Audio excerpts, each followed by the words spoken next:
Welcome, in front of me is a Samsung Galaxy Z Flip4, and today I'll show you how you can record a screen on this phone. So to get started, pull down your notifications, extend them, and somewhere between the toggles you will find the screen recording toggle. For me it's right over here, right in the corner, and I believe this is the default location of the toggles, so hopefully you can find yours in the same exact location.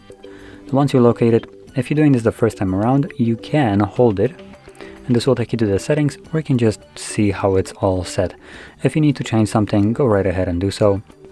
Now, one of the things probably that people might want to change is the sound. I'm kind of confused, what? Oh, never mind. Media, there we go. So, we have the media and mic, but for some other reason we don't have, for instance, just mic.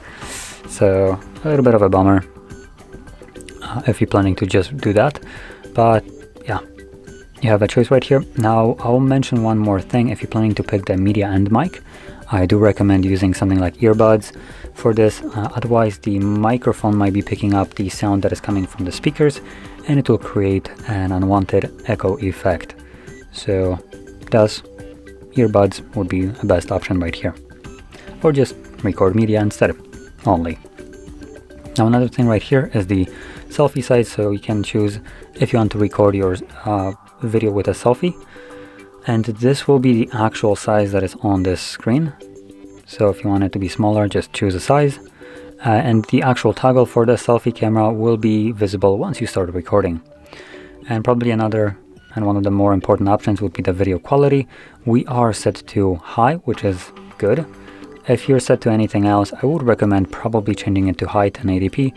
This will ensure that you have fairly good video quality when you're recording it. 720 might be a little bit blurry later on if you're viewing it, especially on like a normal sized monitor. It might not look as great, but 1080p should be good enough. And one more thing, it doesn't look like we have any kind of frame rates here, so that's a little bit, again, of a bummer.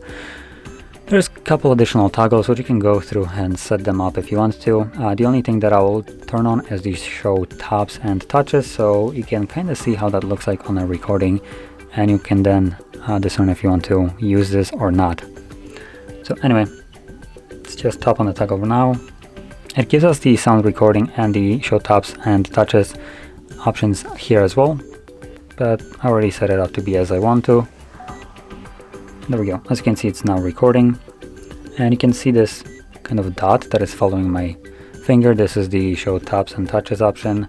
It simply just records where you were touching the display, so it's visible on the video that you create. Obviously you can open up any kind of app from here.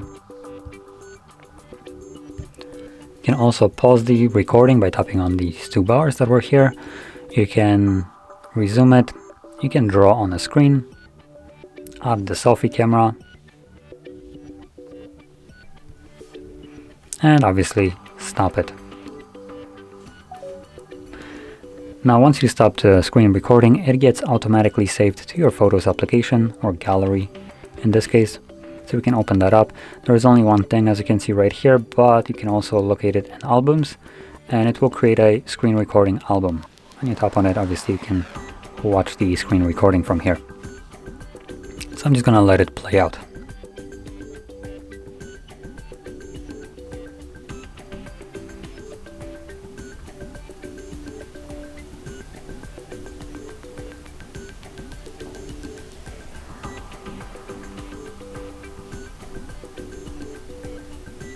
So, as you can see, it's a screen recording option, and if you found this video helpful, don't forget to hit like, subscribe, and thanks for watching.